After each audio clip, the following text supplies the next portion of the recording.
officer who starts his speech by saying, "What did UN do for me? It gave me a escalator which didn't work properly, and it gave me a teleprompter which is not working properly, and that too from the president of the most powerful country on this earth."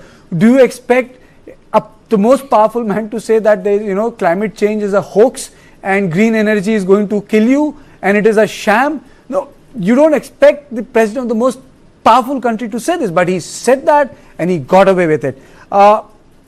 Professor Swaran Singh, do you think that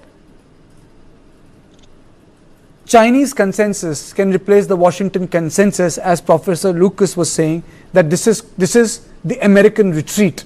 Can that happen? Because power abhors vacuum, and all these multilateral institutions, if America is not there, China can very well fill in those spaces. I think it defies any logic to see President Trump negating, denouncing, defying international arrangements and institutions that have fundamentally undergirded American global leadership.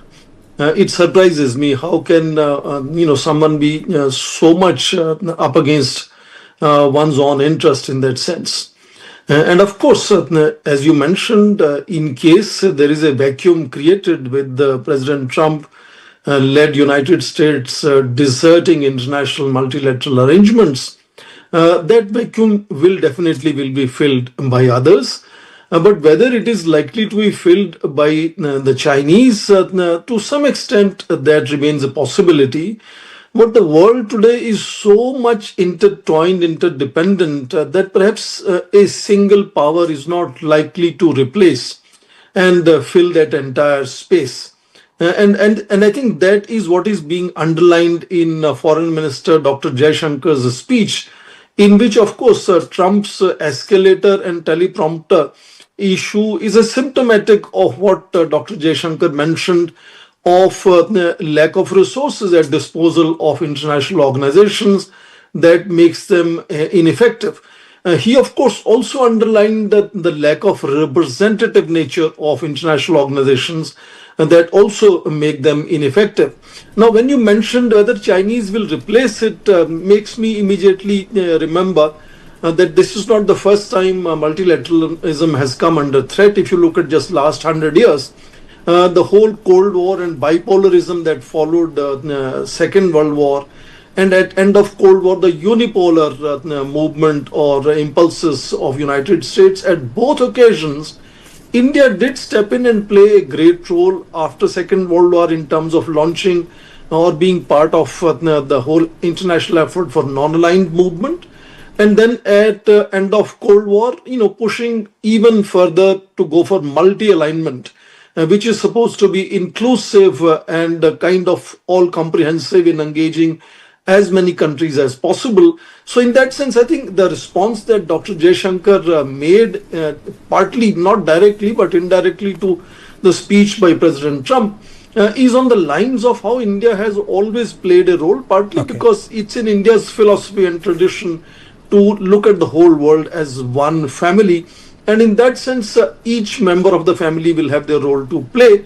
But interesting it is to see that that whole focus now, which is currently spoken about global South, is again what India had constantly been engaging in terms of non-aligned movement, Group of 77, and now global South.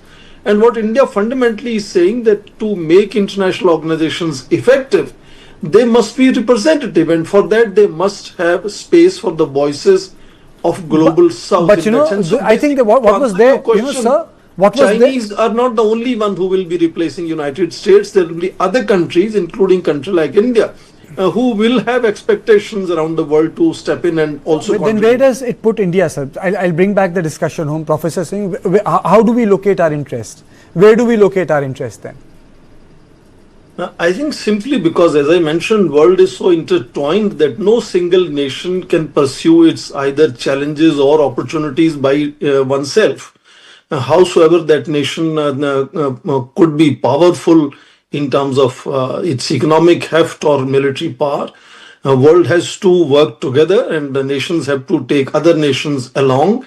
And since that is very critically already there in India's DNA in that sense, India feels at home in that kind of multiplicity of voices, multiplicity of interests to work and find out how we can pursue India's interest while working with all other countries.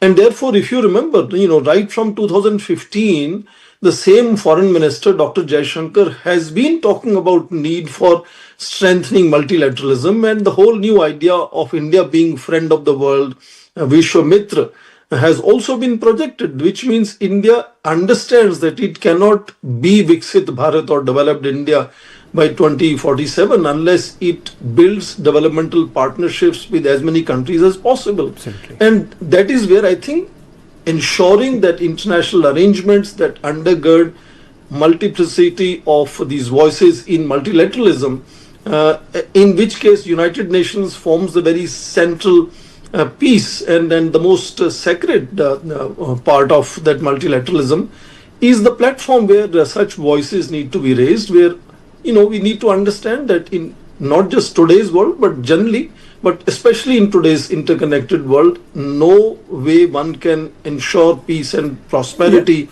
unless there is a multiplicity of voices heard together at the international level. What I found, sir, funny was that the country which in majority has violated the principle of the United Nations was trying to run it down. The American